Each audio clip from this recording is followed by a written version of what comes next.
नाशिक आणि बीडमध्ये भव्य मोर्चा निघाल्याचं सध्या पाहायला मिळत आहे। मोठी आणि महत्त्वाची अपडेट आपण पाहतोय। नाशिकमध्ये शरद पवारांच्या राष्ट्रवादीचा हा मोर्चा आहे। आपण पाहिलं की काल नाशिकमध्ये शिबिर सुद्धा पार पडलं शरद पवार यांच्या नेतृत्वात आणि त्यानंतर हा नियोजित राष्ट्रवादीचा मोर्चा बऱ्याच महत्त्वाच्या मुद्द्यांवर हा मोर्चा निघालेला आहे अशी माहिती। तर दुसरीकडे बीड जिल्ह्यामधून आपण हे दृश्य पाहतोय आणि बीडमध्ये विविध प्रलंबित मागण्यांसाठी बंजारा समाजाचं हे आंदोलन सुद्धा सुरू आहे।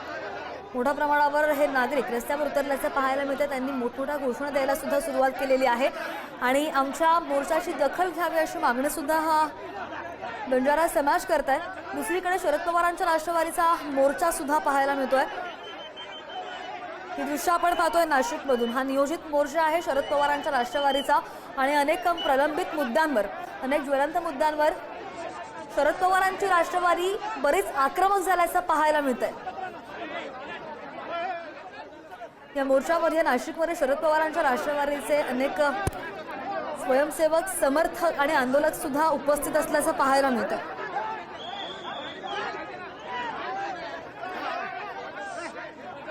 शरद पवार सुद्धा स्वतः या मोर्चामध्ये सहभागी झालेले आहेत।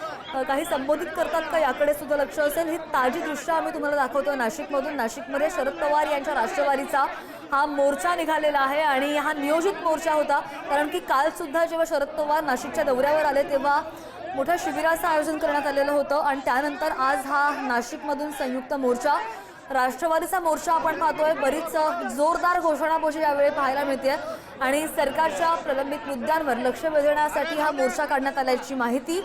दुसरीकडे बीडमध्ये आपण होतो आणि बीडमध्ये आज बंजारा समाजाचा भव्य मोर्चा निघालेला आहे।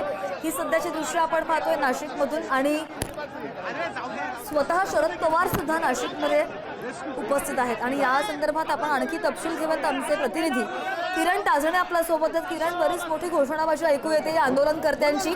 आता नेमकं या आंदोलनकर्त्यांचं म्हणणं काय आहे, कारण की बरेच राष्ट्रवादीचे नेते इथे उपस्थित असल्याचं पाहायला मिळतंय।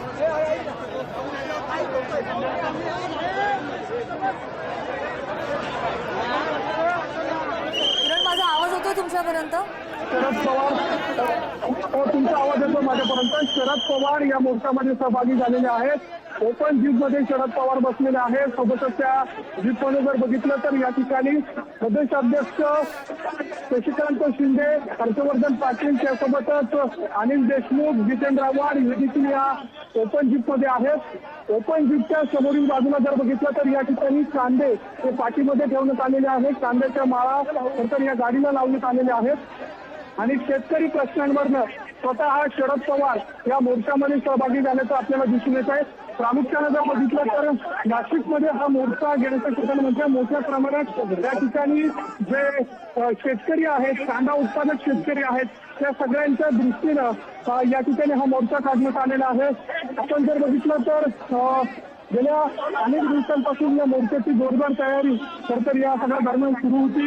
अशा या सगळ्या परिस्थितीमध्ये मोठ्या संख्येनं शेतकरी या मोर्चामध्ये सहभागी झालेले आहेत। आत्ताच्या घडीला अनंत कान्हेरेपासून निघालेला हा मोर्चा साधारणपणे 100 टक्क्यावर आलेला आहे आणि त्या सगळ्या काळामध्ये जे पदाधिकारी आहेत ते देखील या ठिकाणी मोठ्या संख्येनं सहभागी झालेले आहेत।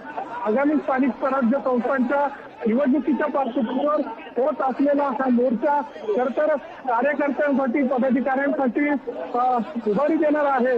अशा सगळ्या परिस्थितीमध्ये नव्यानं निवडलेले प्रदेशाध्यक्ष शशिकांत शिंदे यांच्या उपस्थितीत हा मोर्चा होतो, त्यामुळे हा मोर्चा अधिक संख्येनं कसा करता येईल यासाठीचा प्रयत्न सुरू होता।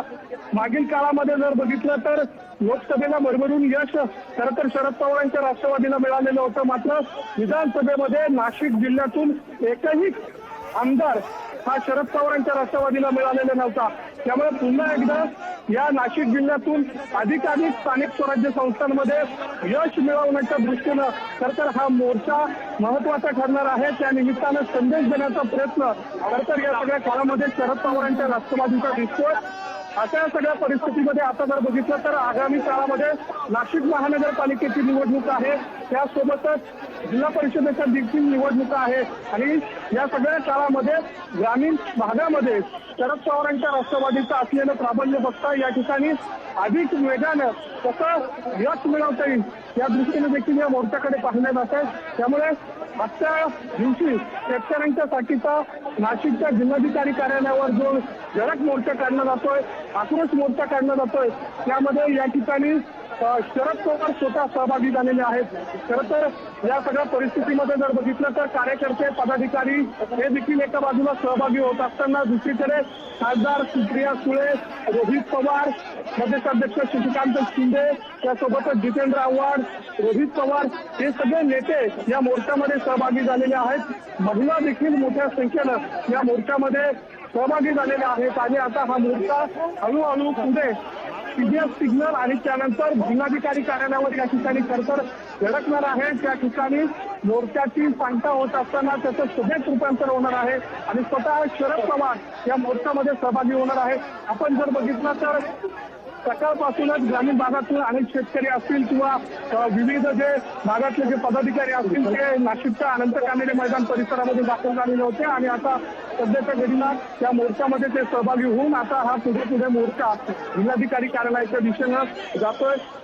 एक महत्वाची बाब म्हणजे कधी काळी नाशिक जिल्ह्यामध्ये शरद पवारांचा नेहमी वर्चस्व राहिलेला राजकारणामध्ये आणि त्या शरद पवारांची विधानसभेच्या या सगळ्या निवडणुकीमध्ये पिछाहाट झालेली होती. अगदी एकही आमदार या सगळ्या काळामध्ये शरद पवारांच्या राष्ट्रवादीचा नव्हता. मात्र लोकसभेला शरद पवारांच्या राष्ट्रवादीला या ठिकाणी चांगलं यश मिळालेलं होतं. ग्रामीण भागाचा जो लोकसभेचा असलेला जो दिंडोरी मतदारसंघ आहे त्यामध्ये भास्कर बगरे यांच्या निमित्तानं कांदा उत्पादक शेतकऱ्यांनी शरद पवारांच्या पाठीशी उभं राहून त्यांना खरं तर निवडून दिलेलं होतं. त्यामुळे या सगळ्या काळामध्ये आपण जर बघितलं तर शरद पवारांना मानणारा या नाशिक जिल्ह्यामध्ये मोठा मतदार आहे आणि त्या सगळ्या पार्श्वभूमीवर आत्ताच्या घडीला हा मोर्चा पुन्हा एकदा काढून शेतकऱ्यांच्या प्रश्नावर शरद पवारांच्या माध्यमातून आवाज उठवला जातोय. शेतकरी आत्महत्या असतील किंवा त्यासोबतच शेतकरी कर्जमाफी असेल या मुद्द्यांना घेऊन शेतकरी जो हमीभावासाठी वारंवार लढतोय तो मुद्दा घेऊन या ठिकाणी शरद पवारांची राष्ट्रवादी या ठिकाणी रस्त्यावर उतरून सरकारचा निषेध करतोय. या सगळ्या काळामध्ये मागील काळामध्ये शरद पवारांनी जे निर्णय घेतलेले होते ते सांगण्याचा देखील प्रयत्न त्या निमित्तानं या मोर्चाच्या निमित्तानं केला जाईल. सध्या आपण जर आता बघितलं तर बराच वेळ लागतो हा मोर्चा पुढे सरकायला. मोठ्या संख्येनं शरद पवारांच्या या सगळ्या उपस्थितीमध्ये कार्यकर्ते आहेत, पदाधिकारी आहेत, ते आपल्या या सगळ्या सोबतच फोटो घेण्याचा प्रयत्न या सगळ्या पदाधिकाऱ्यांचा दिसतोय आणि पोलीस त्यांना दूर करून सरकार पुढे घेऊन जाण्याचा प्रयत्न या ठिकाणी या मोर्चाला करतायत. आता सध्याच्या घडीला त्र्यंबक नाक्याहून आता हा मोर्चा जो आहे तो सीबीएस सिग्नलच्या दिशेने जातोय आणि मोठ्या संख्येने या ठिकाणी पदाधिकारी कार्यकर्ते यामध्ये सहभागी झाल्याचं आपल्याला दिसून येते. अगदी नाही, आपण पाहतोय की किती उत्स्फूर्त प्रतिसाद मिळतो या मोर्चाला आणि शरद पवार जेव्हा स्वतः जिथे उपस्थित राहिलेले आहेत आता नंतर सभा घेतील त्याकडे पाहणं सुद्धा महत्त्वाचं असेल. काय संबोधित करतात हे सुद्धा पाहणं महत्त्वाचं असेल. मात्र आगामी निवडणुकांच्या अनुषंगाने शरद पवारांनी स्वतः येऊन नोटबंदीला सुरुवात केली आता असा सुद्धा कुठेतरी ज्या चर्चा आहेत त्या राजकीय वर्तुळामध्ये सुरू आहेत आणि या संदर्भात अधिकची माहिती घेत राहूया.